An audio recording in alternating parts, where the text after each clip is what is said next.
نحمده ونصلي على رسوله الكريم اما بعد۔ اللہ تعالیٰ کا ہم سب پر احسان عظیم ہوا کہ اللہ تعالیٰ نے ہم سب کو ہر سال کی طرح اس سال کا رمضان المبارک عطا فرمایا۔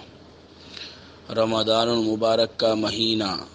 اللہ تعالیٰ کی بہت بڑی نعمت ہے۔ رمضان کا اللہ تعالیٰ کی یہاں بڑا اہتمام ہوتا ہے، چنانچہ نبی کریم صلی اللہ علیہ وسلم نے ارشاد فرمایا کہ رمضان کے لیے جنت کو شروع سال سے اگلے سال تک سجایا جاتا ہے، یعنی پورے 11 مہینے آنے والے رمضان کے خاطر جنت کو مزین کیا جاتا ہے۔ اور حضرت ابو ہریرہ رضی اللہ تعالی عنہ سے روایت ہے کہ نبی کریم صلی اللہ علیہ وسلم نے ارشاد فرمایا کہ جب رمضان کی پہلی رات ہوتی ہے تو سرکش شیاطین قید کر دیے جاتے ہیں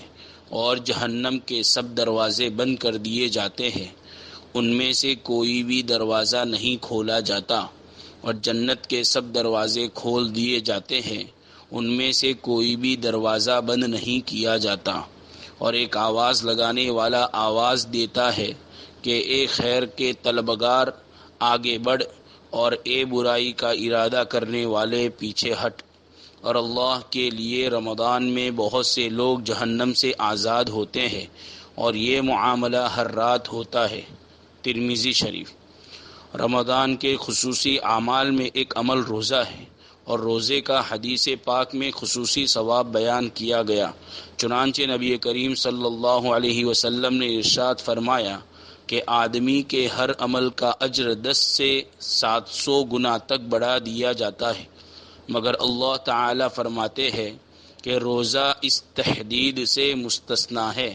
اس لیے کہ وہ صرف میرے یعنی اللہ کے لیے ہے، اور میں ہی اس کا بدلہ مرحمت فرماؤں گا، کیونکہ روزہ دار اپنی خواہش اور کھانے پینے کو صرف میرے لیے چھوڑتا ہے۔ روزہ دار کے لیے 2 خاص فرحتیں ہیں، خوشیاں ہیں، ایک اس کے افطار کے وقت اور دوسرے پروردگار عالم سے ملاقات کے وقت۔ اور روزہ دار کے منہ سے آنے والی بو اللہ کے نزدیک مشک سے زیادہ پسندیدہ ہے، اور روزہ گناہوں سے ڈھال ہے، اور جب تم میں سے کوئی روزہ دار ہو تو بری بات زبان سے نہ نکالے اور نہ گالی گلوچ کرے، اور جب کوئی اسے برا بھلا کہے یا اس سے جھگڑا کرے تو اسے جواب دے دے کہ میں روزہ دار ہوں۔ بخاری شریف جلد نمبر 1 صفحہ 255۔ فائدہ: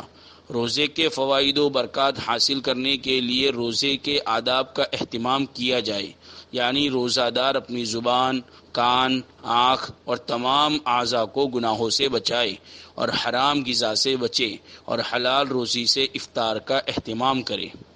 رمضان کا دوسرا خصوصی عمل تراویح ہے۔ تراویح سنت مؤکدہ ہے، اور اس میں ایک مرتبہ قرآن مجید ختم کرنا بھی سنت ہے، اور قرآن مجید پڑھنے میں صحت کا لحاظ رکھنا بہت ضروری ہے۔